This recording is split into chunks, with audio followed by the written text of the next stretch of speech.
Welcome to the Law School Toolbox podcast. Today we're going to be talking about law school orientation. So if you're getting ready to start school, tune in. Your Law School Toolbox hosts are Alison Monahan, that's me, and Lee Burgess. We're here to demystify the law school and early legal career experience so that you'll be the best law student and lawyer you can be. We're the co-creators of the Law School Toolbox, the Bar Exam Toolbox, and the Catapult Conference, and I also run the Girls Guide to Law School. If you enjoy the show, please leave a review on iTunes. And if you have any questions, don't hesitate to reach out to us. You can always reach us via the contact form on lawschooltoolbox.com, and we would love to hear from you. With that, let's get started.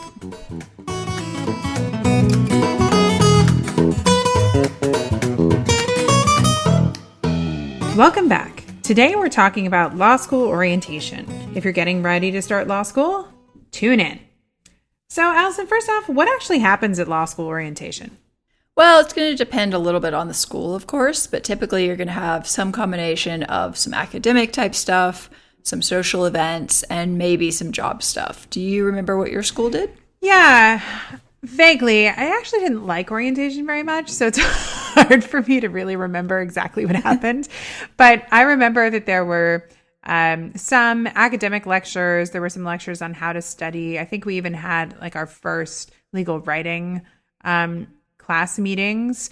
We also had a lot of fairs related to activities and groups you could be a part of in law school. It was just a few days of work, but it was supposed to kind of allow you to meet people in your section and learn a little bit of a law school experience. But I thought it felt a lot like high school, which is why I wasn't such a fan.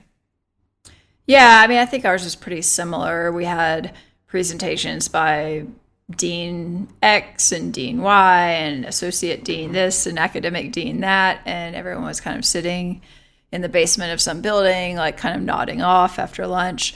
The exciting part of our orientation was actually there was a giant blackout in New York City in the middle of orientation, and so that ended up canceling like I think the second day or two of it. That's kind of fascinating. Yeah, it was actually really interesting because this was not too long, like post 9/11, New York City, and suddenly, the lights go out and everyone's like, what is going on here? And, the generators power back on at the school and everyone's on the internet and the internet's going down and people are like freaking out. But it ended up being, it was good because, well, basically, like I got to hang out with my new roommates in a bonding experience of like 95-degree weather with no air conditioning or power. Ooh. Yeah, I remember we played some game like Trivial Pursuit or Monopoly or something. We're playing by candlelight, so that was kind of interesting. Yeah. And then the next day, it was a Friday, I think, and we were supposed to be stuck in orientation all day, but there was no electricity anywhere in Manhattan at that point. So one of my roommates and I remember like walking to Central Park, and it was actually a really nice day, but kind of points out that most of the actual activities of orientation are frankly probably not that important in the long run because I don't think they actually bothered rescheduling most of them. Yeah, I think that's probably a good point. I think they're just really an opportunity for you to maybe dip your toe in to get to get a feeling of what is going to happen once classes really start. But I think a lot of people can find it a little kind of intense or a lot of pressure, like everyone's trying to meet other people and people are talking about study groups, even though you don't know anybody. And, there are always people who are kind of trying to act really confident. They're trying to make other people not feel so confident. So you have to just kind of roll with it and just remember that's not actually school that's happening right that moment. It's just orientation. No, I remember the study groups thing. Someone in my class, I can't remember if this guy went to Harvard or went to Yale. I think he went to Harvard undergrad, and he was very explicitly forming a study group only with other Harvard undergraduates. And like a friend of mine in school who did undergrad at Yale asked to join the group and was told no because it was a Harvard only study group. I was like, you got to be joking. Like, who are these people? Yeah. I mean, that was pretty much my reaction to a lot of orientation events was like, who are these people? Like, seriously, I'm supposed to spend the next 3 years with these people? Like, are you joking? Yeah. So, yeah. I mean, there were people I liked in my class ultimately, but I guess the messaging is don't totally despair if you're sitting in these events thinking like, my God, how am I going to get through 3 years with these people? Yeah, I mean, I definitely left. I think it was this school activities fair or something like that. Yeah. Where, you're supposed to be going around and like looking at all the clubs and everybody's eating cookies. And I'm just kind of walking around thinking I was a professional a couple of weeks ago.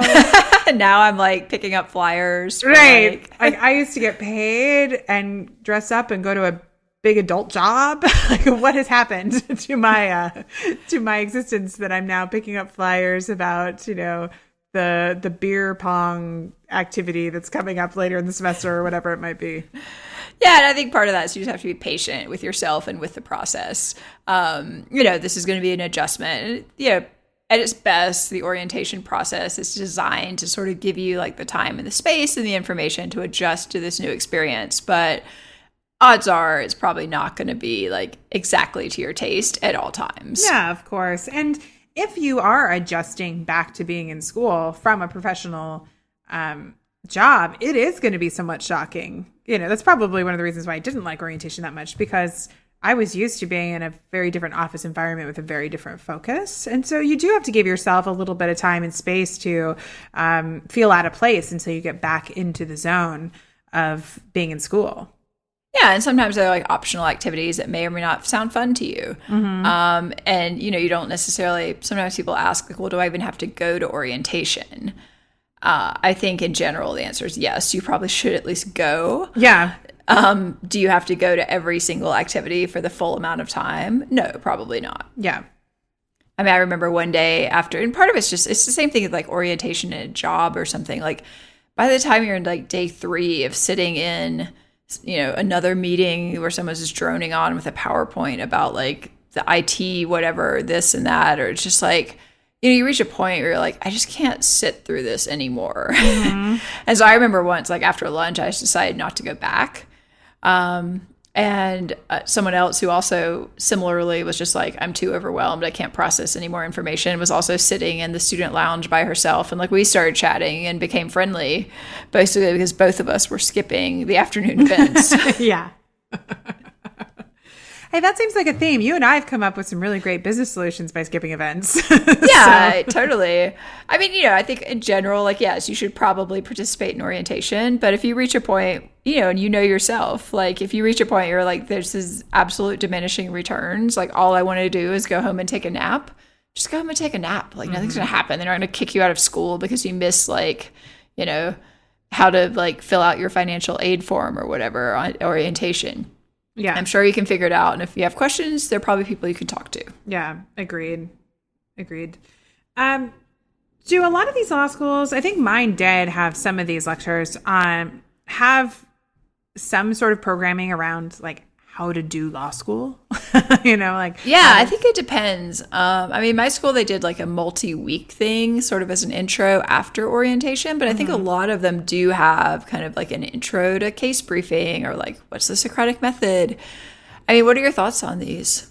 I mean, I think it's definitely good to go. But again, remember that it's just one option of how to do certain things. You still have to evaluate it and try different things out and see what works for you. Sometimes, depending on how these lectures are delivered, they can be pretty intimidating. Some professors or academic support departments can take a bit of a fear-based approach. A lot of times they seem very hard line. Yeah. Like you have to do this and you have to do this exactly like this, or, and a lot of times the advice is not really necessarily that accurate. Yeah, I think that's true. And sometimes they're just trying to like scare people into paying attention, which, if you're already a little bit scared, maybe you don't need to be scared more. So I think like most things in law school, you have to, you can take in the information, but then you need to evaluate it and see if it passes the sniff test as far as, where you're concerned. And I think it behooves you to explore different approaches to the law school experience, maybe even before you get there. If you're someone who really wants to feel like they have an appreciation of the law school experience, that's what like pre-law courses are for. I mean, of course, we run one that we think is really great, Start Law School Right. But, that can give you, more information about different approaches that you can try out. So you don't have to just say that, oh, well, this is the way the academic support department said I have to do a case brief. This must be the only way to case brief. And if it doesn't work for me, I shouldn't be a lawyer, yada, yada, yada. Yeah, I think, this is one data point. I think it's useful, go in with an open mind, listen to what they're telling you. But if what they're telling you doesn't seem reasonable or doesn't seem practical or doesn't seem helpful to you, discard it. Yeah. Like hands down, no questions asked. And I mean, the other thing you have to realize about law professors is they're basically law professors because they were naturally pretty good at law school, typically. And so sometimes they don't actually really have that much of a grasp on what students who are struggling with sort of these basics should or can do. I mean, the good news is there are lots of books and things. There are lots of people you can talk to. There are lots of resources you can go to. But don't despair if you go to sort of like your orientation event and you're like, oh my God, there's no way I could ever do this. Yeah. Yeah, because that's not true. Law schools will learn skill. You just have to find the way that you're going to learn. I think a lot of people too, they start law school and forget that, you've gone to college. Like you do have some study skills. You probably did pretty well if you're going back to school. So, don't feel like you have to throw out everything you knew about yourself and how you learn best. Going to law school. It's, there isn't one answer for everybody, even though a lot of people will try and tell you that. No, I think that's right. And I want to go back to what you were talking about earlier with these academic or the activities fairs. I mean, should people feel like, what should they do with these? Should they feel pressure to sort of like immediately commit to activities? Do they need to sign up for every mailing list they can get on? Do they need to pick and choose? I mean, sometimes people say like, oh, there's no way that you have time to do anything. Like, what's your view on sort of these extracurricular activities? I think it's good to do something. But I don't think you have to be involved in everything. And if you try and be involved in everything, there's no way that you have that much time. Right. So I think it can be good to kind of cherry pick a few that you think sound interesting to you and then get on those mailing lists. And then from there, maybe you can pare down based on what you see from those mailing lists about what sounds kind of interesting to you. So, if you want to join women's law, and they have really great mentorship programs or programming, then, go ahead and sign up for that. If you're really interested in sports law and there's a sports law organization, maybe it's a good idea to do that. But I think you can always join later. I mean, really, these activities fairs are really just to show you what your campus has to offer. Nobody's taking, keeping tabs on how many mailing lists you sign up for and that you're going to be a good law student if you sign up for 5. I love it. Sometimes people are like, well, I mean, there's like the Federalist Society and the Constitutional Society. And like, I've heard that if I can want to get a clerkship, I have to sign up for this one or that one. It's like, oh, come on. I know. Like, really? If you want a clerkship, get good grades. And well, it's like if you like happen to ascribe to this political philosophy, right, fine, join this group. If you don't join. Right. End of story. Life goes on. Yeah, exactly. I mean, a lot of people are like, I'm going to join both. It's like, do you really think anyone's going to believe you if you go to both meetings? They're kind of binary. Yeah. The other thing that it can be kind of strange is people start discussing like the mythology of what some of these groups can offer. So it's like, who has the best outlines? Who has the best outlines? Who's the best mentorship program? Like you have to be part of the, this organization to get access to this. And like, if one friend's in there, if it's an affinity group, like, you feel like you can't join, like, I don't know. Oh my gosh, you can find outlines. Like there's no secret, there's no secret outlines. There's no like secret mentorship program. There's no secret handshake. There's no secret handshake. Like if you, I think it's good to be socially involved in your school somehow because you meet people and it looks good on your resume. But come on, that's not going to be, there's no magic answer. Everybody wants a magic answer. There's no magic answer. The magic answer in law school is you have to do a lot of hard work and manage your time well and learn how to study smart. That's the magic answer. There's no one group that you can join that's like, okay, if you just join this one and give the right secret handshake, you are well set for your career as a federal judge in 20 years. It's like, That's not really the way this works. There's a lot of randomness in the process. I just sort of encourage people, if something sounds interesting to you, sign up for the list and like maybe go to a meeting. And if you don't find it interesting, never go back. Yeah, exactly. And if you do find it interesting and you've gone to a couple of meetings and then halfway through the semester, they're looking for like a 1L representative to be on the board, maybe you join the board. You're like, hey, that sounds kind of fun. Not because you're like, oh, yes, well, if I join this board, then in 3 years, I will have this relationship with this person and I will get this job. It's like, that's just not the way things work. Yeah. No, it's totally true. And I think you make a good point. You can definitely try stuff out. And, oftentimes they feed you at these lunches or evening events. So sometimes you end up going to a lot of things just because you want to be fed. And that's okay. Yeah, I mean, you want to be fed crappy pizza at some point. You probably have to ask yourself if this is really worth not buying lunch over. But, hey, to each his own. Oh, honestly, I ate so much pizza in law school. Like, so much pizza. It's amazing. Yeah. Yeah. But the good thing is, once you're on the board of these organizations, if you want to hold a lunch event, you can decide to serve something other than pizza. Which is pretty amazing. Yeah, I've done it. I've been like, hey, here's a lunch event we're planning. Doesn't have pizza. Uh-huh. Like we're actually having, some sort of like whatever brought in. So, if you're like not happy with the way things are going, just get on the board and then your school probably gives you money and you can spend it however you like. That's true. We have never served pizza at one of our conferences ever. No, and we never will. Never will. We don't even serve pizza at our own like meetings when we hang out together. So. Yeah, no, I think I pretty much overdosed on pizza in law school. Yeah, exactly. All right. So what about introverts or people who really hate hanging out in these networking events and trying to meet people? Like, how can an introvert survive law school orientation? Well, I think it's going to be a little tough. I mean, for certain, not to survive, but to survive particularly happening. Obviously, you can survive. You just go. But, I think partly if there's anyone that you already know or someone that you meet early on that can kind of be like your buddy at one of these bigger social events, because there probably will be some sort of like welcome party or cocktail event or something like that. And that can be very intimidating for someone who is not really comfortable, with a bunch of strangers.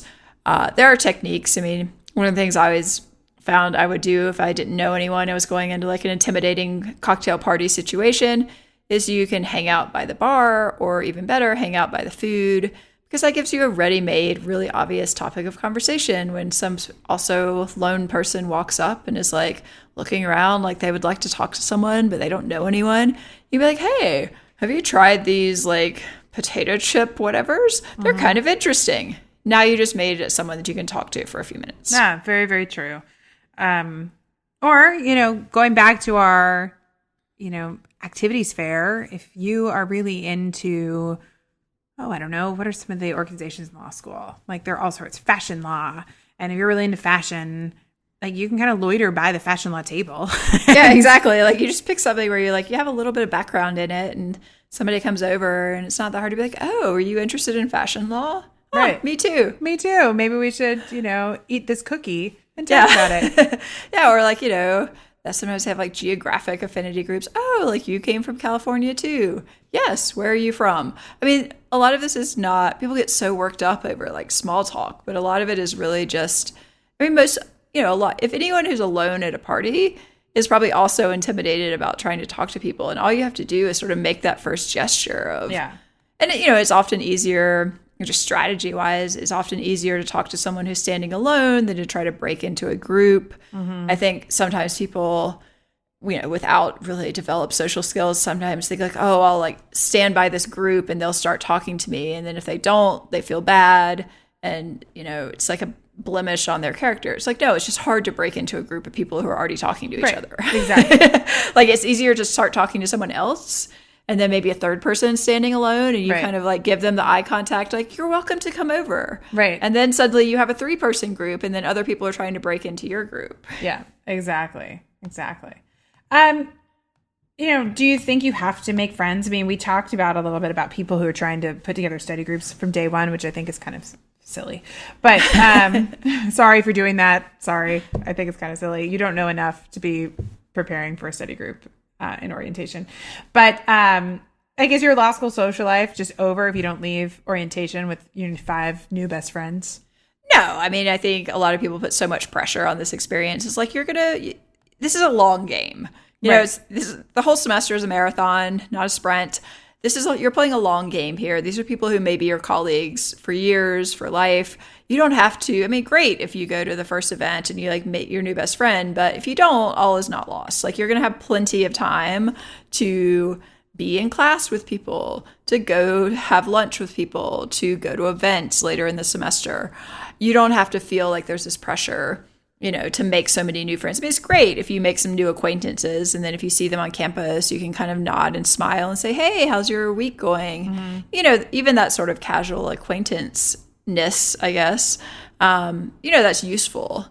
Mm-hmm. But it doesn't have to be like, I met my new best friend for life at the first orientation event I went to. Right. And the thing about friends in law school is sometimes, you need friends that meet different needs. You might make friends who you want to go have a beer with. They might not be the same people that you want to be in a study group with. Yeah, and they might probably not be right. And they might not be the same people that you can do a group project with, in a seminar class later on down the road or something like that. I mean, I think it's important to be aware that, you might socially like someone, but find out that you can't study in the same room with them because they might have habits that annoy you, or you have completely different study styles, or one person's taking academics super seriously and the other person's not. You don't want to be a study group with someone who's not taking their academics very seriously. So that's why I think, deciding that you're going to like create a study group from day one, or you're going to make these fast friends, you're going to do all these things together, you don't really know enough even about your own needs to be able to make the leap and commit to a group of people. Because if you do, you might find out that, hey, even if they all went to Harvard, they might not, learn in the same way that you do. And you're not going to get anything out of being in this group. Yeah. And I think, part of that, I think is a general good message for orientation is don't make too many firm commitments. I like that. Don't commit to anything. Basically, don't sign up for like a really demanding pro bono project the first day of the orientation. Like, you cannot commit to that right now. Like you don't know what your schedule is going to look like. You don't know what your life is going to look like. Don't commit to like, not that this would happen necessarily, but don't commit to running an organization.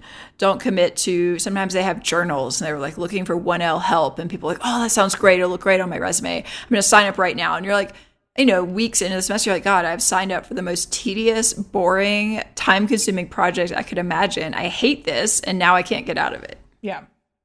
Yeah, don't commit to a study group. Like, just be like, I appreciate the invite. Like, let's talk again in a few weeks when we have better sense of our schedule. Yeah, exactly. Or like, even what the heck is going on? I mean, you haven't even done a class yet. Exactly. You know what you're even going to talk about in your study group. And, not to continue the rail against the study group, but the idea that for some reason by bringing these people together, you can actually prevent yourself from having to do more work. It's like, it's not what it's for. You watch these movies or read the books where they all get together and they each outline different parts of the class. Terrible idea. Terrible idea. So that's why there's no rush. You can meet with people later. You can pop in on the study group later once you see if, you all can jive together. You don't know. You just don't know enough about what your own needs are to be able to commit to other people. Yeah, I think in some cases people can kind of guess what some of their needs are. And I think this is a really good place to look for things at orientation. Like, so for example, if you have large other commitments in your life, say, for example, you have a family or you have children or something like that, like this is a great place to try to make connections around that. Because, if you're a parent, you're probably going to want to hang out sometimes with other law school parents. True. And so you've got to, that's one of those ways you can kind of think strategically, like, well, how am I going to meet these people? Is there an affinity group for us? Like, is there a club that they're probably going to join? Mm-hmm. Or when you're out and about at these social events, you can be kind of looking for people who are like, oh, or you can even tell people like, I'm looking for other parents. If you meet someone, like send them my way. I'd love to meet them. That's true. That's a really good point, because we've even, I think on other podcast episodes, talked about, using other parents to try and pool babysitting resources or things like that. So you can go in like looking to make connections with people who are in similar circumstances, or commuter students. Exactly. So you can share, the cost of driving into campus if you both live in the same town or whatever. Yeah, and there's nothing wrong with putting that out there. Like, hey, I'm looking for, someone who might be interested in carpooling a couple of days a week. Here's where I live. Like, if you talk to anyone who also lives in that area, like send them my direction. Mm-hmm. Those can end up being social connections or friends or whatever for you. Yeah.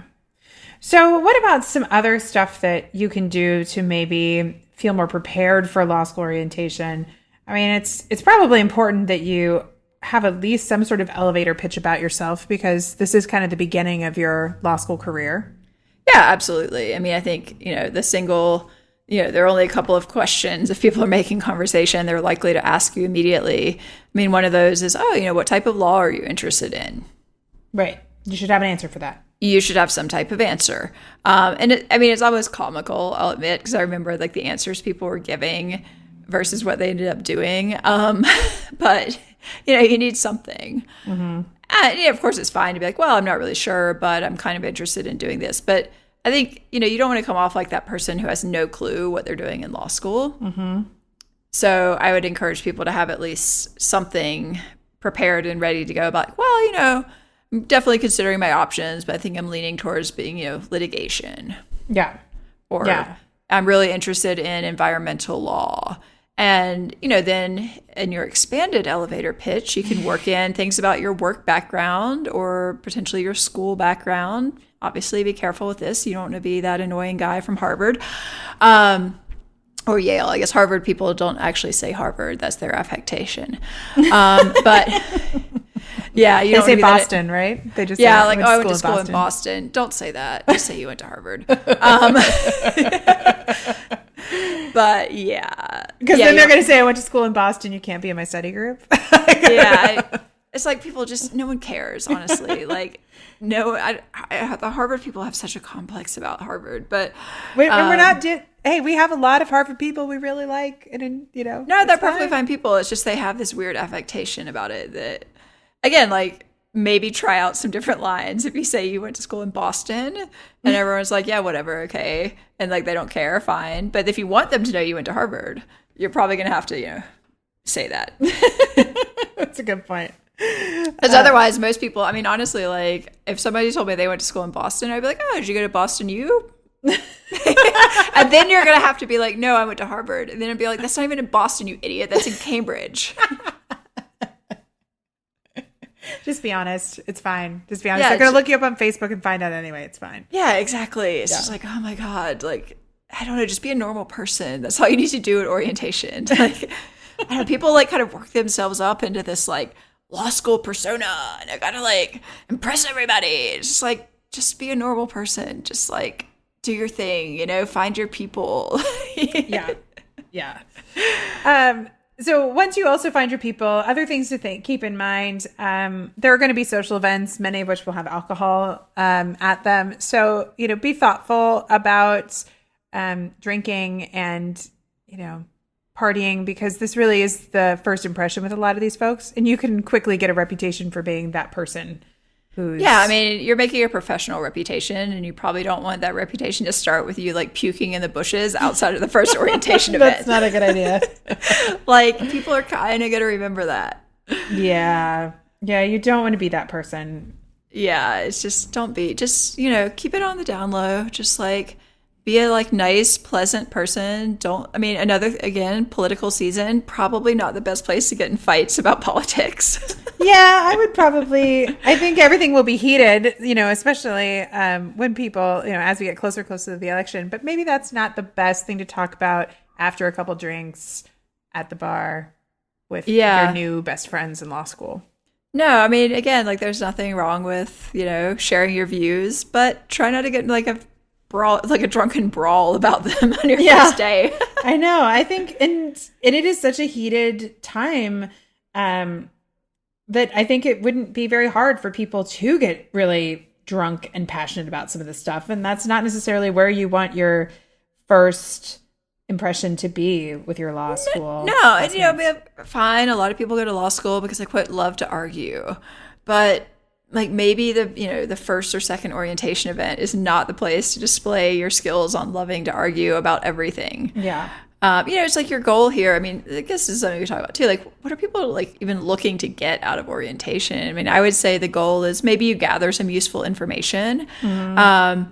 But, you just sort of generally need to start meeting people, become known as like a reasonably nice person who they might want to like hang out with for a coffee or whatever. It doesn't have to be like this intense relationship. Mm-hmm. I guess the other thing people should really be looking for is how are they going to get questions answered after the fact?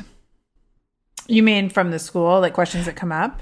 Yeah, I mean, because sometimes you're like, oh, I'm going to orientation, like I'll never have any more questions, but you're probably going to have questions. And so I think the most useful thing is not necessarily like this person droning on about their PowerPoint for half an hour at a time, and you don't have to remember every detail of what they're saying, but, kind of making mental notes of like, oh, this is the person who can deal with this, or these are the people who will deal with this. This is where the financial aid office is if I have questions. These are the people that are in like the academic support program. This is kind of what they do. So if it gets to a point where you're like, oh, I don't actually know where my loan money is, who do you talk to? Yeah. Well, hopefully the financial people at the office. Right. But, better that you paid attention when those people are like, here's who we are. Here's where our office is. These are our hours. Yeah. Here's how you contact us. Like we have, or like, you'll probably have some sort of career services presentations, and that's worth paying attention to in terms of like when you're allowed to speak with them and what you're allowed to talk with them about. Right. Because there's something called NALP, which creates these rules about when you can talk to career services. So you can't just run in there during orientation and ask for a bunch of advice. Right. But pretty quickly you are allowed to. And, you want to probably have that on your radar, maybe even put it on your calendar. Like, oh, this is when I'm allowed to make an appointment with them. And that's probably worth doing. Yeah. No, I think that that's a really good point. And, most schools have, dean's offices or student services, and you can always go ask questions there. It's better to just go ask questions than to not know what you're doing and miss opportunities for things like funding or career services or even academic support. A lot of schools have an office called academic support that is filled with professors or administrators that are there to help answer some of your academic questions. So you should use those services. You're paying for them. So yeah, I think that's the main point of orientation is just like, what options do you have? What kind of stuff is available to you so that when these questions arise later in the semester, you have resources to go to. Exactly. But the reality is, if you go through a law school orientation and you are questioning why you're in law school, give it a few weeks. Because actual class is a little bit different. So. Yeah, exactly. This is kind of like the dog and pony show about whatever. You're not going to remember any of it. Like I said, ours was basically canceled and nothing bad ever happened.